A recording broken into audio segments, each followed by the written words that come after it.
The trouble started almost immediately after that encounter. First came the letters, formal notices on HOA letterhead, demanding that he comply with neighborhood standards, even though his farm was outside their jurisdiction. Then came the complaints, calls to the county about supposed code violations, none of which held any legal weight.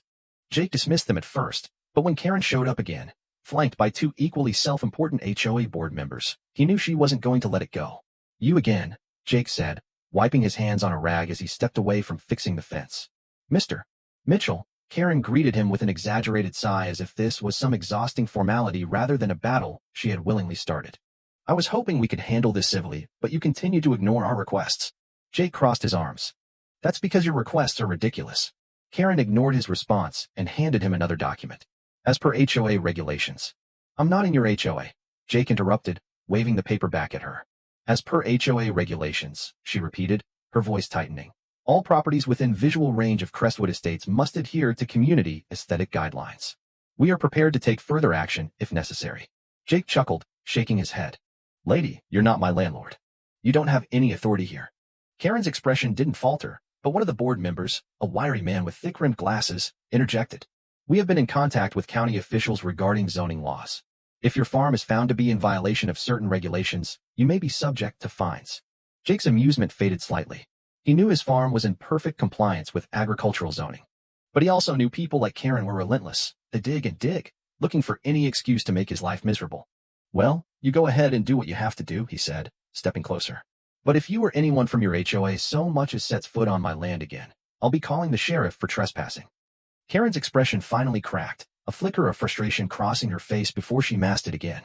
"You're making this more difficult than it needs to be." "No," Jake said, his voice steady. "I think you are."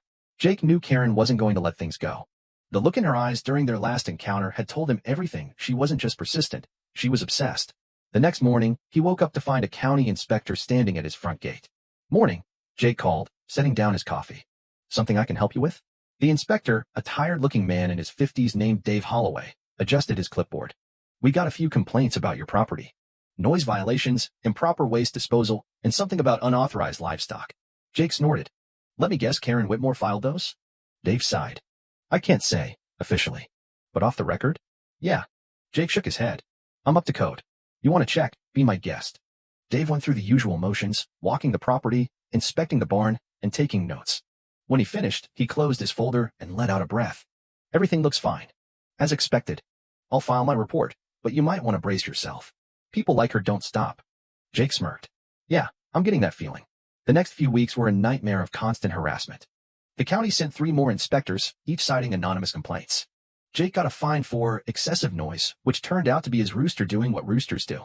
One morning, he found a notice taped to his fence, warning him that his barn's paint was out of compliance with community aesthetic standards, even though he wasn't part of the HOA. Then came the worst stunt yet. One evening, Jake was out feeding the horses when he heard sirens. Moments later, a fire truck came barreling down his driveway. Jake ran out, waving them down. "Hey, what's going on?" One of the firefighters hopped out. "We got a 911 call reporting a barn fire." Jake turned and looked at his barn. Perfectly intact. No smoke. No fire. His stomach tightened. "Who called it in?" he asked. The firefighter shrugged.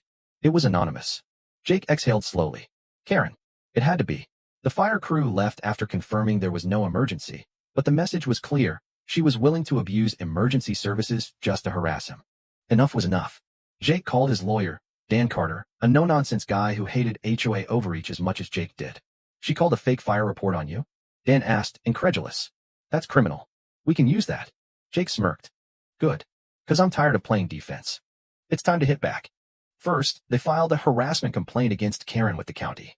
Then, Jake put up a massive new sign on his property, right at the HOA's edge.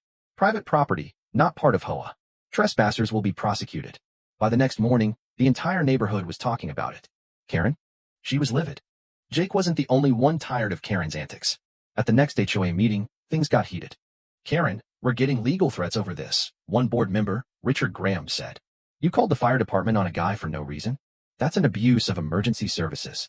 Karen folded her arms. "He's defying our community's values." Linda, another board member, scoffed. "He's not in our community. He doesn't even pay HOA fees. This is getting out of hand."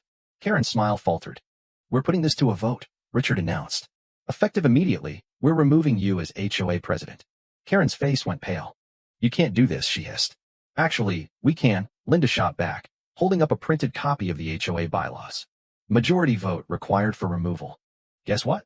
You just lost. Karen stood, fuming, before storming out of the room. Jake, who had been sitting quietly in the back, smirked to himself. The queen had fallen. Losing her title wasn't enough for Karen. She had one last trick up her sleeve. A few nights later, Jake heard footsteps outside. The next morning, his mailbox was smashed, and his front gate was covered in spray-painted insults. And right in the middle of it, a message. This isn't over. Jake checked his security cameras.